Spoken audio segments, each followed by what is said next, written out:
अस्सलाम वालेकुम। Welcome back to my online English classes. हमारी जो ऑक्सफोर्ड मॉडर्न इंग्लिश की बुक है, आज हम उसका एक नया चैप्टर स्टार्ट करेंगे। ओके, तो जो हमारा नया चैप्टर है उसका नाम है द स्टोरी ऑफ सिल्क, यानी रेशम की कहानी। यहाँ पे कुछ वर्ड्स हैं जिसके मैं आपको थोड़े बहुत उर्दू में मतलब बता देती हूँ। जैसे कि आर्टिफैक्ट्स, इंटरेस्टिंग ऑब्जेक्ट्स, यानी इसका मतलब होता है नवादरात, यानी इंटरेस्टिंग ऑब्जेक्ट्स हो, जैसे अगर कोई मैन या वुमेन है तो उसके ऑब्जेक्ट वैसे ही आर्किटेक्ट किए हुए हों। इसी तरीके से यहाँ पे बेयरिंग है, a person's way of standing और मूविंग, मतलब किस तरीके से एक पर्सन खड़ा हुआ या मूव कर रहा है। Cocoon, a silky case spun by insects such as caterpillars, जो इंसेक्ट्स होते हैं जैसे कि मतलब कैटरपिलर्स, उसमें से एक कोई सिल्की सा स्पन निकलता है, उसको कोकून कहते हैं। Confined, kept one area, confined का मतलब होता है एक जगह महदूद रहना। कस्टम, अ हैबिट और ट्रेडिशनल वे ऑफ बिहेविंग, अपनी मर्ज़ी के मुताबिक। Elaborate, carefully made with lots of fine detail, यानी वजाहत करना किसी चीज़ की। Emperor, the ruler of an empire, यानी शहनशाह। मैन्युफैक्चर्ड, मेड, यानी तैयार करता। Weaver, a person who makes cloth by crossing threads over and under each other, इसका मतलब होता है बुनने वाला, जो कपड़े बुनते हैं। यहाँ से जो है वो हम अपनी स्टोरी स्टार्ट करते हैं। Did you know the silk was discovered in China, ये जो सिल्क रेशम का कपड़ा है चाइना में ईजाद हुआ था। अ लॉन्ग टाइम अगो, बहुत टाइम गुजर गया। In a tiny village in China, एक छोटे से विलेज के अंदर चाइना में। There lived a poor girl belonging to a weavers family, वहाँ पे एक गरीब लड़की रहती थी जो कि वीवर फैमिली से बिलोंग करती थी, मतलब वो लोग कपड़े बुनते थे। वन डे, एक दिन, the emperor was passing through the village, जो शहनशाह था वो उस विलेज के पास से गुजर रहा था। And saw her working in the fields, और उसको काम करते हुए देखा। ही नोटिस हर प्रीटी फेस, उसने उसका खूबसूरत चेहरा देखा। हर प्राउड बेयरिंग, और उसका जो है बहुत ज़्यादा गर्व वाला चेहरा देखा। एंड हर रफ, और उसे काम करते हुए देखा। वर्क वन हैंड्स, और उसको क्या पहना हुआ था उसने वो देखा। Which mean she work very hard through the year, और ये देख रहे थे कि ये जो है बहुत मेहनत करती है। आफ्टर लिटिल वाइल, कुछ टाइम बाद, दे बोथ गॉट मैरिड, उन दोनों की शादी हो गई। The girl married the ruler of the land, वो जो लड़की थी वो उस ज़मीन के शहनशाह से उसकी शादी हो गई।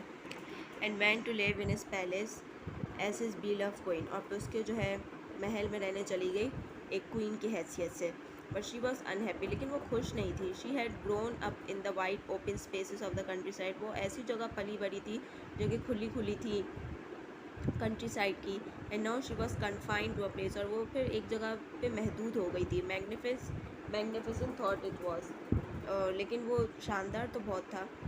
She was used to working from dawn to night, वो जो है शाम से लेकर रात तक, सुबह से लेकर रात तक काम ही करती रहती थी। विदाउट अ मोमेंट्स रेस्ट, बिल्कुल भी आराम नहीं करती थी। But now she had many servants, लेकिन अब उसके पास बहुत सारे काम करने वाले हैं। To take care of her needs, ताकि वो उसकी जो ज़रूरियात है उसका ख्याल रख सकें। And did not know how to fill a time, और वो इस बात का नहीं सोच पा रही थी कि वो किस तरीके से अपना वक्त गुजारे। In the village she had been surrounded by family and friends who exchange news and gossip as they work, वो जब विलेज में रहती थी तो बहुत से उसके फैमिली वाले लोग या फिर उसके जो दोस्त होते हैं वो आसपास की जो न्यूज़ या गॉसिप्स होती थी वो आकर उसको बताते थे। But in the palace it was quiet, लेकिन जो महल है वहाँ पे बहुत खामोशी है। And no one spoke out of the turn, और कोई भी किसी की इजाज़त के बगैर बात नहीं करता। The emperor notice his new wife, वो जो शहनशाह था उसने अपनी बीवी की तरफ मुतवज्जा हुआ और देखा। शी वॉज सैड, कि वो बहुत उदास है। And tried his best to make her happy, उसने अपना बेस्ट दिया कि वो अपनी बीवी को खुश कर सके। He bought her grand clothes, उसके लिए बहुत अच्छे अच्छे कपड़े लेके आया, ज्वेलरी लेके आया। एंड आर्टिफैक्ट्स, और बहुत सारे आर्टिफैक्ट्स भी लेके आया। थ्रू एलेबरेट पार्टीज़, और फिर उसको बहुत सारी पार्टीज़ में लेके गया। हायर द बेस्ट म्यूजिशंस, बहुत सारे अच्छे गाने वालों को भी उसने हायर किया ऑफ द लैंड, उस ज़मीन के। टू अम्यूज़ हर, ताकि उसको खुश कर सके। येट शी वॉज सैड, लेकिन फिर भी वो खुश नहीं थी। वन आफ्टरनून, एक शाम को, the empress set under a mulberry bush, वो जो एम्प्रेस थी मतलब यानी क्वीन थी, वो मलबेरी बश के पास बैठ गई उसके गार्डन में। Lost in her thoughts about her village, वो अपने विलेज के बारे में सोच रही थी। She slowly sipped hot water from a cup, वो आहिस्ता आहिस्ता गर्म पानी को जो है कप से पी रही थी। Steering up at the blue sky, और जो ब्लू कलर का आसमान था उसको देखे जा रही थी। The girl remember the birds that flew over her village. लड़की को याद आ रहा था कि उसके विलेज के ऊपर ऐसी वो सब उड़ा करते थे, जो भी होते थे परिंदे वगैरह। Then singing softly to herself, और फिर वो भी गा रही थी। She picked up her cup to take another sip. उसने अपना कप उठाया ताकि वो एक और सिप ले। बट वॉट वॉज दिस, लेकिन ये क्या हुआ? A cocoon from the mulberry bush had drop into the hot water. एक कोकून था, जैसे कि पहले मैंने आपको उसका मतलब बताया, वो मलबेरी बश से उसके हॉट वाटर के अंदर गिर गया। Her first thought was to throw away. पहले उसने ये सोचा कि इसको मैं निकाल के बाहर फेंक दूँ, water and the cocoon, cocoon जो है वो वाटर में से निकाल के फेंक दूँ। But then she took a closer look, लेकिन फिर उसने उसको करीब से जाके देखा।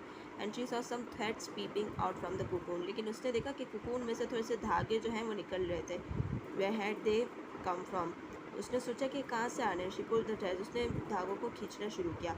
दे वर थिन स्ट्रॉन्ग, वो पतले थे, मजबूत थे, एंड शाइनी, वो चमकदार थे। She cap pulling and a long line of thread came out, वो खींचती ही रही और एक लंबी धागे की लाइन जो है वो बाहर आ गई। Now the empress had a great idea, अब जो वो एम्प्रेस थी उसके पास एक बहुत अच्छा आइडिया आया। She would take the thread from many cocoons and weave soft strong cloth from it. तो उसने बहुत सारे कोकून में से ऐसे थ्रेड निकाले और फिर उसने बहुत ही ज़्यादा आराम से उससे कपड़ों को बुनना शुरू कर दिया। She called her servants and everyone got to work, उसने अपने सर्वेंट्स को बुलाया और सबको काम पे लगाया। They took cocoons out of the mulberry tree, उसने मलबेरी ट्री से कोकून्स निकाले। Drop them in hot water, फिर उसको गर्म पानी में डालती गई। एंड रिमूव द थ्रेड्स, और फिर धागे निकाल दी गई।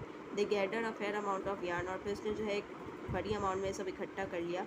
Then the queen ordered a special weaving machine, और फिर वो जो क्वीन थी उसने बुनने वाली मशीन जो है जो बहुत अच्छी होती थी उसको बारे में बोला कि ये लेके आओ। And wove the first piece of cloth using this new thread, और फिर वो जो निकल रहा था कोकून से थ्रेड, उससे जो है उसने सबसे पहला पीस कपड़े का बनाया।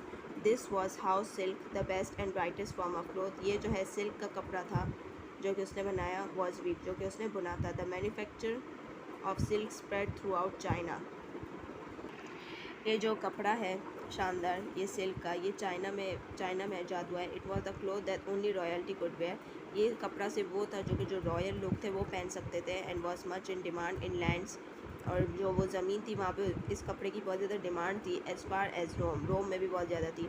The route along which silk was traded between China and Europe through Asia was called the silk route, जो सिल्क जो है ट्रेड करते थे चाइना से यूरोप के दरमियान एशिया में, वो सिल्क रूट कहलाता था। Now that the Chinese had learn how to make silk cloth, अब चाइनीज़ इस बात को सीख चुके हैं कि सिल्क क्लॉथ किस तरीके से बनाना है। They did not want to share this knowledge with anyone in the world, उनको ये जो है ये नॉलेज किसी से भी शेयर नहीं करनी पूरी दुनिया में। For many years all members of the Chinese royal family, बहुत सालों तक जो रॉयल चाइनीज़ की जो रॉयल फैमिली मेम्बर्स होते थे were sworn never to reveal the secret to anyone, वो ये चाहते थे कि ये सीक्रेट किसी को भी कभी पता न चले कि सिल्क कैसे बनता है। When princess got married and went away to far off land, लेकिन जब प्रिंसेस की शादी हो गई और बहुत दूर चली गई अपनी ज़मीनों से, they were not allowed to tell anyone in their new home how silk was made, तो उसको इजाज़त नहीं होती थी कि वो बताए किसी के भी घर में कि सिल्क जो है कैसे बनाया जाता है। मैनी ईयर्स लेटर, बहुत सालों बाद, when a clever princess was living her house and on getting married, एक चालाक प्रिंसेस थी जो कि अपना घर छोड़कर जब शादी कर रही थी, एज वॉज द कस्टम, अपनी मर्ज़ी के मुताबिक जो है वो शादी कर रही थी। Her bags were search carefully to check that she did not carry anything that would help her made silk, तो उसके जो है बैग वगैरह सब चेक किए गए थे कि कोई भी ऐसी चीज़ ना हो जिसकी वजह से वो सिल्क बना सके। The princess had been weaving silk from a young age, वो प्रिंसेस जो थी वो सिल्क के कपड़े को बहुत सालों से बुन रही थी जब से वो छोटी थी। And wanted to continue to do so, और वो चाहती थी कि वो मज़ीद इसको कंटिन्यू करे वेयर एवर शी वेंट, वो जहाँ भी जाए। She had hidden the cocoons in a long elaborate hairdo, वो जो कोकून्स थे वो उसने अपने बालों के अंदर बहुत सारे छुपा के रखे थे।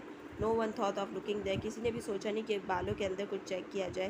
When she went to her husband's house, जब वो अपने शौहर के घर चली गई, she took out of these cocoon from her hair, और फिर उसने वो कोकून जो है वो अपने बालों में से निकाले। And started gathering silk thread, और फिर उसने जो है सिल्क के धागे बनाना शुरू कर दिया। इन दिस वर, इस तरीके से the legend goes knowledge of how to make silk left China, और फिर लेजेंड जो है उन सबको पता चल गया कि सिल्क जो है चाइना में किस तरीके से बनता है।